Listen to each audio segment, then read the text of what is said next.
আসসালামু আলাইকুম এভরিওয়ান। অন্ধমের ভালোবাসা গল্পের 11 নম্বর পার্ট। আর এই পার্টটিতে তোমরা হেডফোন ইউজ করতে ভুলো না। তো চলো বেশি কথা না কইয়া গল্প শুরু করা যাক। পিছন থেকে কে জানি বলল, আরে এটা দীপু না? আমি ঘাড় ঘুরিয়ে পিছনে তাকিয়ে দেখি, আরে এটা তো রিয়া। মনে মনে বললাম, আজকে আমি শেষ। এই মেয়ে কেন এখানে আসলো? আসছে ভালো কথা, একটু পর আসতো, মাত্র চলে যাব উঠছিলাম, এর মাঝেই বিপদ এসে হাজির। তানিয়া তাড়াতাড়ি মুখে মাস্ক দিয়ে বলল, দেখো তো আমাকে চিনা যায় কিনা, রিয়া দেখলে সর্বনাশ হয়ে যাবে। আমি বললাম, না চিনা যায় নাই, তবে আমিও বুঝলাম না রিয়া এখানে আসলো কেন। এর মাঝে রিয়া আর সাইমন আমাদের সামনে এসে হাজির। সাইমন হেসে হেসে বলল, তোমাকে না মাত্র হাসপাতালে দেখে আসছি, আর তুমি না অসুস্থ অসুস্থ শরীর নিয়ে এখানে বসে আছো, তাও আবার সাথে মেয়ে নিয়ে। বাবা খুব ভালো তো। আমি লজ্জা পেয়ে বললাম, আসলে ও আমার বড় ভাইয়ের গার্লফ্রেন্ড। এর মাঝে রিয়া বলে উঠলো, তুমি না গ্রাম থেকে এসেছো, এখানে আবার তোমার ভাই কোথা থেকে আসলো? আমি বললাম, আরে ম্যাম, ও আমার চীনা পরিচিত বড় ভাই হয়, আর আজকে এখানে একটু দরকার আসছিলাম, আর এসেই দেখি ওরা বসা। ভাই আমাকে রেখে কোথায় গেছে, কিছুক্ষণের ভিতরে চলে আসবে। একা একা ওর গার্লফ্রেন্ড বসে আছে, তাই ওর সাথে একটু কথা বলছি। বিশ্বাস করুন ম্যাম, এর থেকে বেশি কিছু না। তানিয়া কণ্ঠটা একটু চিকন করে বলল, তোমার বড় ভাই মনে হয় আসবে না, আসলেও অনেক দেরি হবে, আমি বরং চলে যাই, আর তুমি একটু আমাকে এগিয়ে দিয়ে আসবে। আমি তানিয়ার কথায় উত্তর দিয়ে বললাম, অবশ্যই। আমার হয়তো কোনো বড় ভাই নেই, কিন্তু ও আমার নিজের বড় ভাইয়ের মতো। আপনাকে তো আমি আর একা ছেড়ে দিতে পারি না, চলেন। রিয়া টেবিলে বসতে বসতে বলল, কিছু খেয়ে যাও। আমি বললাম, না ম্যাম, এখন বাসায় গিয়ে ঘুমাবো। রিয়াকে দুই পাশ বুঝিয়ে বাইরে চলে আসলাম। বাইরে এসেই বড় করে একটা শ্বাস নিলাম। তানিয়া হাঁপাতে হাঁপাতে বলল, বাবারে, আজকে আমি শেষ ছিলাম। যদি রিয়া কিছু জানতে পারতো তাহলে সব খেলা আমার নিমিষে শেষ হয়ে যেত। তবে তোমাকে ধন্যবাদ। আমি বললাম, কেন ধন্যবাদ দিলেন, জানতে পারি? তানিয়া বলল, তুমি যেই অভিনয় করলে না, তোমার জন্য আজকে বেঁচে গেছি। আমি বললাম, এজন্য ধন্যবাদ দিতে হবে না, আমি আপনাকে এখানে আনছি, তাই আপনাকে বাঁচানোর দায়িত্ব তো আমার। তবে এখন শুধু একটু তাড়াতাড়ি চলেন, আর সময় নষ্ট করতে চাই না। তানিয়া আমার হাত ধরে বলল, এত তাড়াহুড়ো করো কেন, একটু ধৈর্য ধরো, যাবই তো। আমি মন খারাপ করে বললাম, আর কত অপেক্ষা করব, আমার মন বলছে তো। তানিয়া একটা রিক্সা ডেকে বলল, এবার আসো, তোমার মনের ইচ্ছা পূরণ করব। আমিও খুশি মনে উঠে পড়লাম। তানিয়া আমার পাশে বসে আমার হাত জড়িয়ে ধরে বলল, সবকিছু ঠিকঠাক করে রাখছো তো? আমি বললাম, আরে এই নিয়ে তুমি কোনো চিন্তাই করিও না, এইসব আমার উপর ছেড়ে দাও। তানিয়া বলল, তুমি বহুত চালু আছো। আমিও তানিয়ার সুরে তাল মিলিয়ে বললাম, সেটা বলতে পারো, তবে এইসব সুযোগ আমি হাতছাড়া করতে চাই না, সুযোগ তো আর বারবার আসে না। তানিয়া টানা টানা চোখের চাহনি দিয়ে বলল, ওরে আমার রসালো নাগর রে, দেখাই যাবে কেমন খেলতে পারো তুমি, শুধু মাঠেই খেলো নাকি? আমি তানিয়াকে চুপ করতে বললাম। তানিয়া বলল, চুপ করবো কেন? আমি বললাম, আরে এভাবে বলে কেউ, মানুষ শুনে ফেলবে। আচ্ছা তানিয়া, তোমাকে আমি একটা কথা বলতে পারি? তানিয়া বলল, বলো, কি বলবে? এই বলে তানিয়া আমার দিকে তাকালো। আমি বললাম, কথাটা হচ্ছে, তুমি কি আগে কারোর সাথে প্রেম করতে? তানিয়া আমার হাত ছেড়ে দিয়ে বলল, আমার কাছ থেকে এইসব জানতে চাইবে না, যা চাইছো আমি তাই দিচ্ছি, কিন্তু এইসব কথা ভুলেও বলবে না। মনে মনে বলছি, এই শালি তো বহুত চালাক, ও জানে এইসব কিছু বললে ওর খেলা শেষ। আগে ওকে আমার নিয়ন্ত্রণে আনতে হবে, পরে সব তথ্য বের করে ভিডিও করতে হবে। ছোট্ট একটা অ্যাড চলবে, তোমরা চাইলে স্কিপ করতে পারো। ওয়ানএক্স হচ্ছে সবচেয়ে বিশ্বস্ত বুকমেকার, যা পিএইচডি এবং সিরিয়া অ্যাপের অফিসিয়াল পার্টনার। এই অ্যাপসে আপনি cricket, football, tennis live match দেখতে এবং তাদের স্কোর ভবিষ্যৎবাণী করে সহজেই অর্থ উপার্জন করতে পারবেন। সেই সাথে বিএমডব্লিউ গাড়ি, আইফোন, ল্যাপটপ এবং আরো অনেক নগদ পুরস্কার জেতারও সুযোগ রয়েছে। এই অ্যাপটিতে আপনি crash crystal, under and over 21 ইত্যাদি গেম খেলে সহজেই আয় করতে পারবেন। আপনি বিকাশ, নগদ, রকেট ব্যাংক, ক্রিপ্টো, পেপল এবং অন্যান্য সহজ পদ্ধতির মাধ্যমে সহজেই আপনার জেতা টাকা তুলতে পারবেন। এখানে আপনি 24 ঘন্টায় 7 দিন গ্রাহক সহায়তা পাবেন। তাই এখনই পিন কমেন্টের লিঙ্ক ব্যবহার করে রেজিস্ট্রেশন করুন, অথবা গুগলে ওয়ানএক্স সার্চ লিখে রেজিস্ট্রেশন করুন। আর হ্যাঁ, রেজিস্ট্রেশনের সময় আমার প্রোমো কোড VODO7 ব্যবহার করে প্রথমবার ডিপোজিটে 20,000 টাকা পর্যন্ত পান। দেখতে দেখতে আমরা ভিআইপি একটা হোটেলের সামনে চলে আসলাম। ভিতরে যেতে যেতে তানিয়া আমার দিকে তাকিয়ে ঠোঁট কামড়ে বলল, আমার কেমন কেমন জানি লাগছে। আমি ওর কথায় জবাব দিয়ে বললাম, আগে ভিতরে যাই, পরে দেখবে খুব ভালো লাগবে। ভিতরে গিয়ে দেখি 2জন হোটেল বয় বসে আছে। আমি একজনকে উদ্দেশ্য করে বললাম, ভাই এখানে খালি রুম পাওয়া যাবে? ছেলেটা আমার দিকে তাকিয়ে আমাকে উদ্দেশ্য করে বলল, আরে স্যার, আমরা তো আপনাদের অপেক্ষায় বসে থাকি সারাক্ষণ, কখন আপনারা আসবেন বলেন, আপনাদের কেমন রুম রাখবে, এসি না নন এসি? তানিয়া ছেলেটাকে থামিয়ে বলল, এত কথা শোনার মতো সময় আমাদের নেই, এখানে সবচেয়ে ভিআইপি যে রুমটা আছে সেটাই আমাদের লাগবে। ছেলেটা একটা চাবি তানিয়ার হাতে এগিয়ে দিয়ে বলল, জি ম্যাম, 20 নম্বর রুমটা আপনাদের জন্য। আমাদের এখানে সবচেয়ে উন্নত এই রুমটা, এখানে সব আছে, যা আপনাদের দরকার পড়বে তাই আছে, আর যদি কোনো সাহায্য লাগে বলবেন। আমি তানিয়ার দিকে তাকিয়ে বললাম, তানিয়া তুমি ভিতরে যাও, আমি আসছি, টাকার হিসাব মিটিয়ে আসি। তানিয়া হেসে বলল, এখানেও টাকা দিবে তুমি?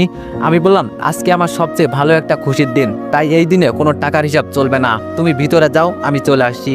তানিয়া যেতে যেতে বলল, তাড়াতাড়ি চলে আসবে, আমি অপেক্ষা করছি। কিন্তু আমি ইশারা করে বললাম, যাও, আমি আসছি। স্যার, টাকা পয়সার বিষয় তো পরে, আগে গিয়ে রুমটা দেখে আসেন, পছন্দ হয় কিনা। হোটেল বয় কি জানি লিখতে লিখতে বলল। আমি বললাম, সে দেখা লাগবে না, যত টাকা লাগবে দিয়ে দিব, তবে তোমাদের আমাকে একটা হেল্প করতে হবে। হোটেল বয় বলল, জি স্যার, কেমন হেল্প লাগবে? আমি বললাম, আমার রুমে এখন কি হবে না হবে, আমি এইসব সবকিছুর ভিডিও ফুটেজ চাই, তাহলেই হবে। ছেলেটা আমাকে হতাশ করে বলল, স্যার, ওই রুমে গোপন ক্যামেরা আছে ঠিকই, কিন্তু আমরা সেটা ব্যবহার করি না, এটা আমাদের মালিক না করেছে, আর কাউকে বিপদে ফেলতে চাই না আমরা।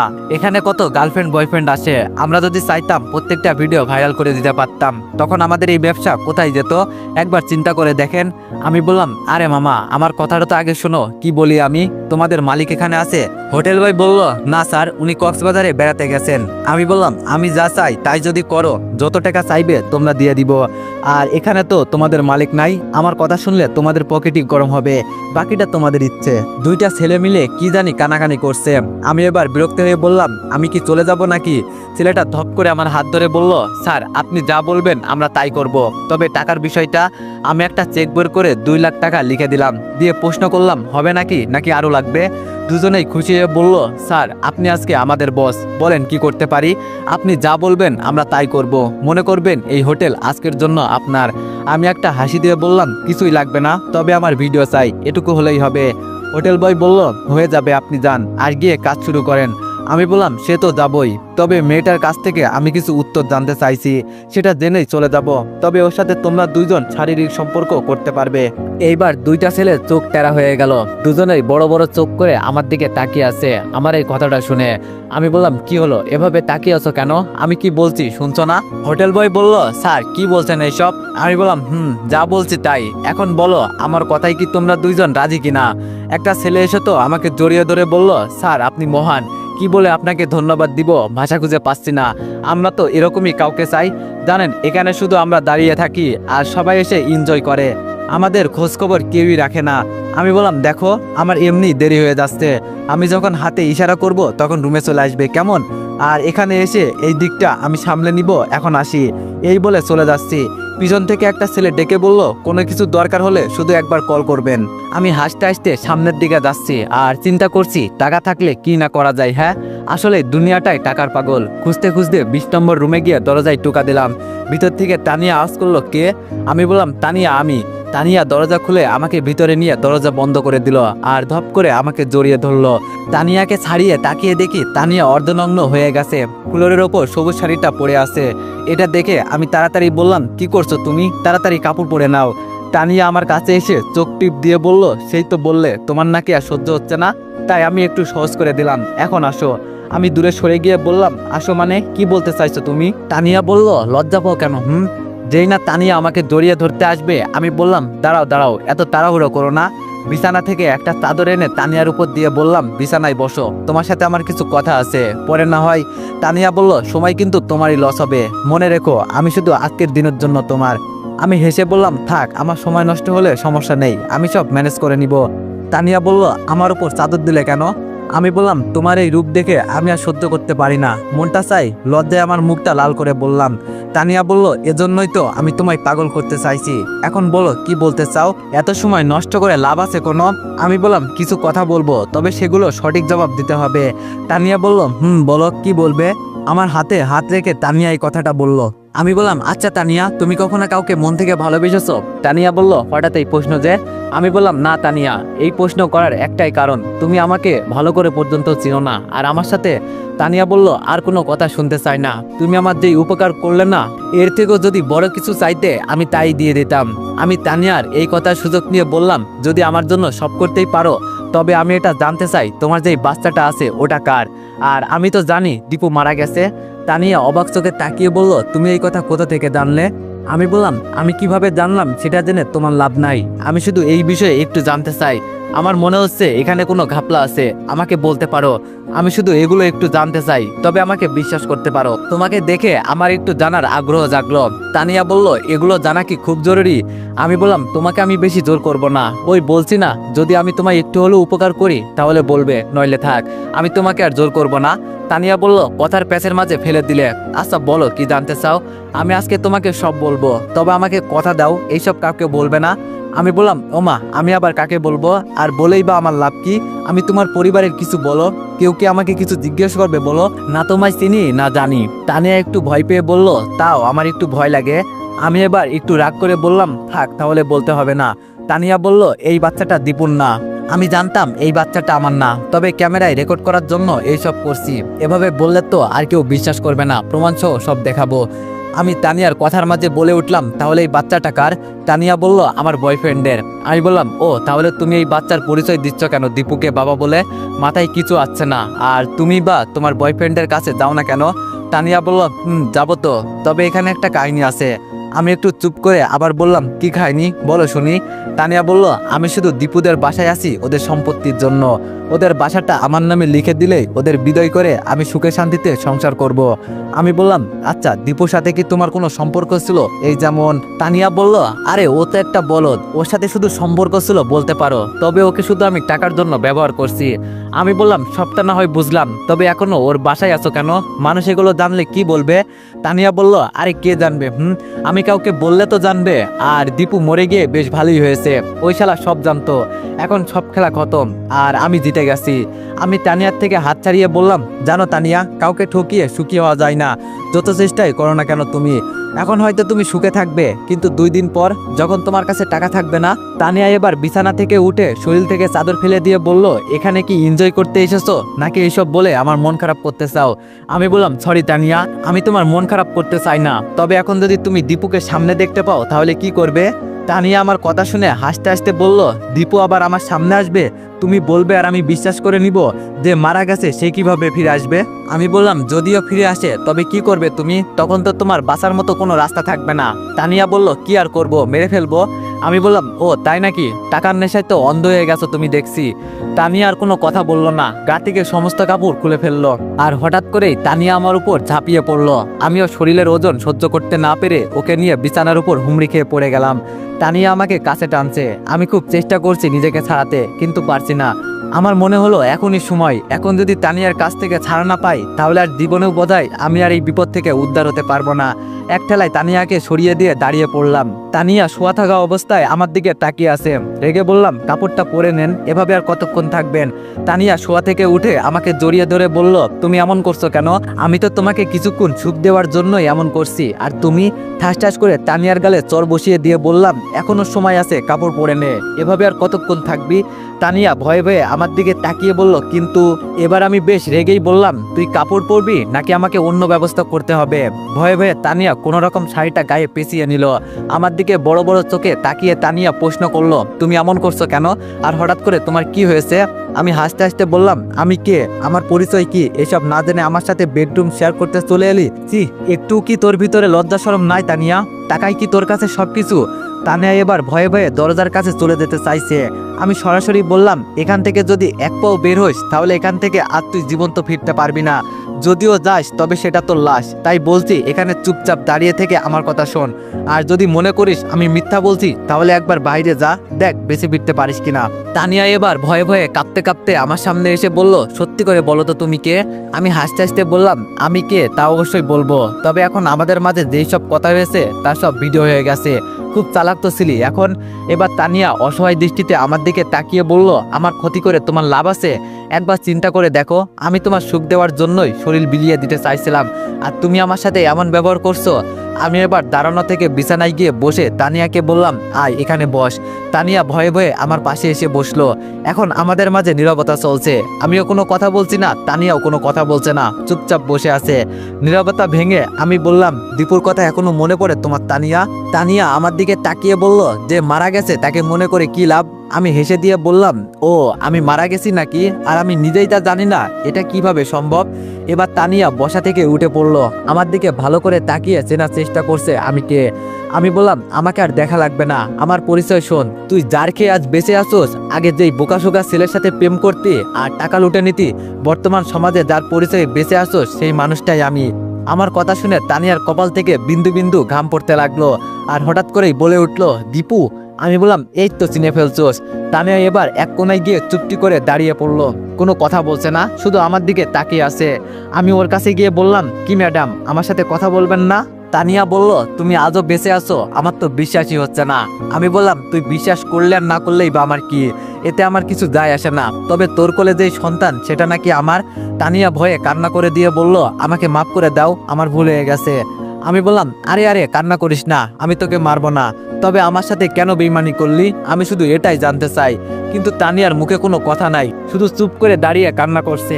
আমি এবার ওর কাছ থেকে সরে গিয়ে বললাম, এখন আমার কাছে সব প্রমাণ আছে এই বাচ্চা আমার কি না, তাই আমি ভালোভাবে বলছি আমাদের বাসা থেকে দূরে কোথাও চলে যা আর তোর বয়ফ্রেন্ডকে বিয়ে করে সুখে শান্তিতে সংসার কর।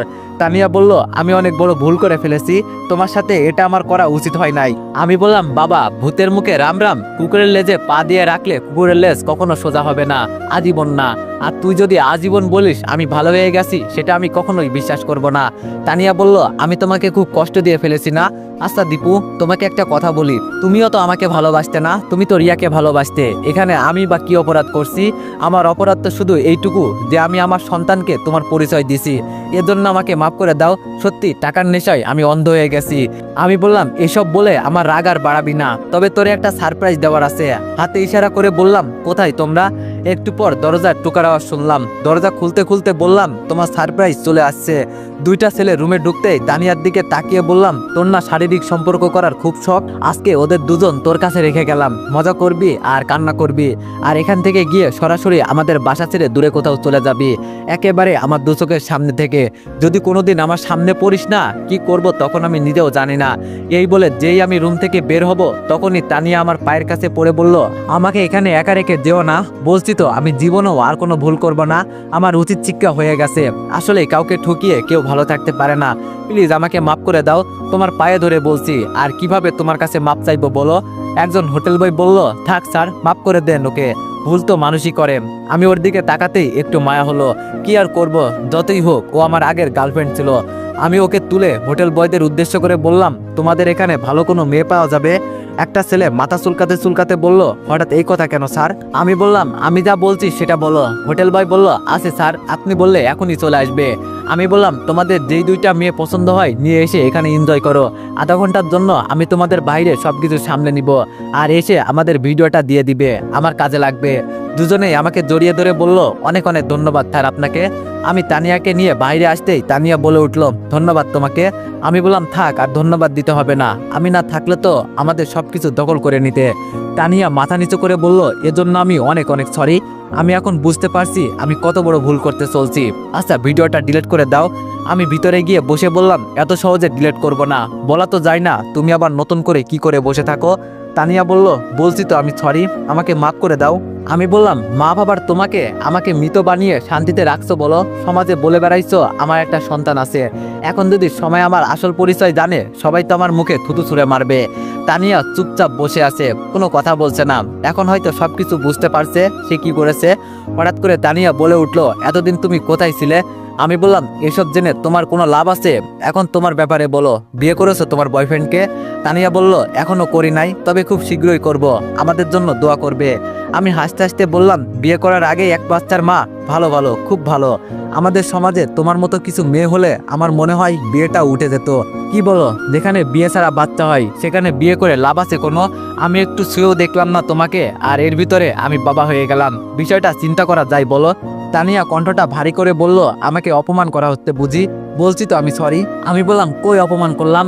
আসলে দোষটা তোমারও ছিল না, আমিও তো রিয়ার প্রেমে পড়েছিলাম, আমার কাছ থেকে টাকা নিয়েছো এতেও আমার আপত্তি ছিল না, তবে তোমার ভুলটা শুধু এই জায়গায়, আমাদের সম্পত্তির ওপর লোভ দিলে, এটা আমি মানতে পারলাম না। একটা বাচ্চা ফ্রিতে পেতাম তাতেও আমার কোনো সমস্যা ছিল না, কিন্তু তুমি আমাদের পথে নামানোর ব্যবস্থা করছো, এটা আমি মেনে নিতে পারলাম না। দুনিয়াটা বড় আজব জিনিস জানো দীপু, এখানে টাকা ছাড়া বাঁচা অসম্ভব। টাকা না থাকলে কেউ তোমাকে দামই দিবে না। আমি বললাম, এতই যখন টাকা ছিল তো টাকা ইনকাম করতে পারো না? ও চিন্তা করো অন্যকে কিভাবে মেরে টাকা ইনকাম করা যায়। এর মাঝে দুইজন হোটেল বয় এসে বলল, স্যার আপনাকে অনেক অনেক ধন্যবাদ, আজকে যেই এনজয় করছি আপনাকে ধন্যবাদ দেওয়ার মতো কোনো ভাষা খুঁজে পাচ্ছি না। আমি চেয়ার থেকে উঠে বললাম, আমাকে এত ধন্যবাদ দিতে হবে না, তার আগে আমাকে ভিডিওটা দিয়ে দাও, আমি চলে যাই। এর মাঝে তানিয়া বলে উঠলো, ভিডিওটা কি তোমার খুব দরকার? বলছি তো আমার ভুল হয়ে গেছে, আমাকে মাফ করে দাও। আমি বললাম, রাস্তার কুকুরকে বিশ্বাস করা যায় কিন্তু তোমাকে না। তানিয়া চোখ লাল করে বলল, নিজের কবর নিজেই খোঁড়া শুরু করলি দেখছি। বলছি তো দীপু আমার সামনে আসলে মেরে ফেলবো। তানিয়া হাতে ইশারা করে বলল, এই তোরা দাঁড়িয়ে আসোস কেন? যা করার এখনই কর। তানিয়া বলতেই একজন হোটেল বয় এসে আমার কপালে বন্দুক ঠেকিয়ে বলল, আমাদের সাথে চল, নইলে কি হবে তো জানিসই। এবার আমি বোকা হয়ে গেলাম, যাদের জন্য এত কিছু করলাম আর তারাই আমাকে মারতে চাইছে। তানিয়া আমার হাত টান দিয়ে বলল, কিরে অবাক হয়ে গেলি নাকি?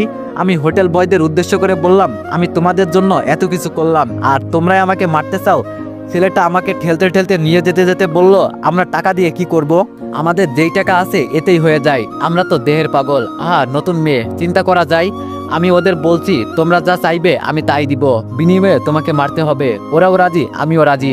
পিছন পিছন আসতে আসতে তানিয়া কথাটা বলল। আমাকে একটা অন্ধকার রুমে নিয়ে যাওয়া হলো। যখন রুমে বাতি জ্বলে উঠলো তখন বুঝতে পারলাম এখানে কারো যাওয়া আসা হয় না, ময়লা আবর্জনা দিয়ে রুমটা ঢাকা। আমাকে এক ময়লা জায়গায় নিয়ে বেঁধে রাখা হলো। তবে এইসব ময়লা আবর্জনার ভিতরে একটা বিছানা সুন্দর করে সাজানো আছে, উপরে ফুল দিয়ে। তানিয়া আমার সামনে এসে হাসতে হাসতে বলল, কি বলেছিলাম না দীপু, আমার সামনে আসলে তোকে মেরে ফেলবো। এখন মরবি তুই আর আমি দেখবো। তুই বেঁচে থাকলে আমার সবকিছু শেষ হয়ে যাবে, এজন্য তোকে বাঁচিয়ে রাখা যাবে না। আমি বললাম, আমি মরলেও আমার কোনো আফসোস থাকবে না। আমার আফসোস এক জায়গায়, এখানে যার জন্য আসলাম তাকেই পেলাম না। তানিয়া বলল, রিয়ার জন্য এখানে আসলি না? তবে তুই ওর মতো কানা একটা মেয়েকে বিয়ে করে কি করবি? বিয়ে করবি আমার মতো হট কোনো মেয়েকে। নিজের রাগকে কন্ট্রোল করে বললাম, সাবধান, রিয়ার নামে বাজে কিছু বলবি না, নইলে আমি যে তোরে কি করব হিসাব নেই। পাশ থেকে ছেলেটা বলে উঠলো, মেরে দিই ম্যাম, এত কথা কিসের জন্য বলছেন? আমি বললাম, আমি তোদের জন্য কত কিছু করলাম আর ওর কথায় আমাকে মারতে চলে এলি? আমাকে লাথি দিয়ে ছেলেটা বলে উঠলো, ও আমাদের কি অফার দিয়েছে জানিস? যখনই আমরা ওকে ডাকবো তখনই ওকে কাছে পাবো। এর থেকে ভালো আর কি হতে পারে? শুধু বিনিময়ে তোকে মারতে হবে। মেরে দিলাম, এতে দোষের কি আছে? তানিয়া শরীর থেকে কাপড় খুলতে খুলতে বলল, তোর না লাইভ টেলিকাস্ট দেখার খুব ইচ্ছা, আজকে দেখ আমি কি করি, আর এরপর তোকে মারবো। আমি বললাম, ওই তখন বলছি না রাস্তার কুকুরকে বিশ্বাস করা যায় কিন্তু তোকে না। আমি তখন যে এই কথাটা মিথ্যা বলি নাই প্রমাণ করলি। আমি মনে করি তোর থেকে রাস্তার পতিতা পল্লীর মেয়েরাও ভালো আছে, ওরা অন্তত যেখানে সেখানে কাপড় খোলে না, যা করে ওদের পেট চালানোর জন্য। আর তুই সি। তানিয়া আমার কথা শুনতে শুনতে শরীরের সম্পূর্ণ কাপড় খুলে ফেললো আর আমার দিকে তাকিয়ে বলল, আমার মন যা চাই তাই করব। আমি মনে করছি এখন তোকে আমার মারা দরকার, পথের কাঁটা সরানো তো লাগবেই। যেভাবেই হোক, তাই ওরা যা চাইছে আমি তাই দিয়ে দিব, এতে কিছুই হবে না। তানিয়াকে নিয়ে দুইটা ছেলে বিছানায় শারীরিক সম্পর্কে মেতে উঠলো। আমি মাথা নিচু করে তাকিয়ে আছি। সবকিছু সামলে নিয়েছিলাম কিন্তু আমার ধারণা ছিল না এমন কিছু হবে। এখন এটাও মনে হচ্ছে এখান থেকে আর বেঁচে ফিরতে পারবো না। তবে আমার এখানে একটা খটকা লাগছে, তানিয়া সব সময়টা তো আমার সাথেই ছিল, তবে ওদের সাথে কিভাবে কথা বললো সেটাই তো আমার মাথায় আসছে না। তো এভরিওয়ান, নেক্সট পার্টের জন্য অপেক্ষা করো। ধন্যবাদ।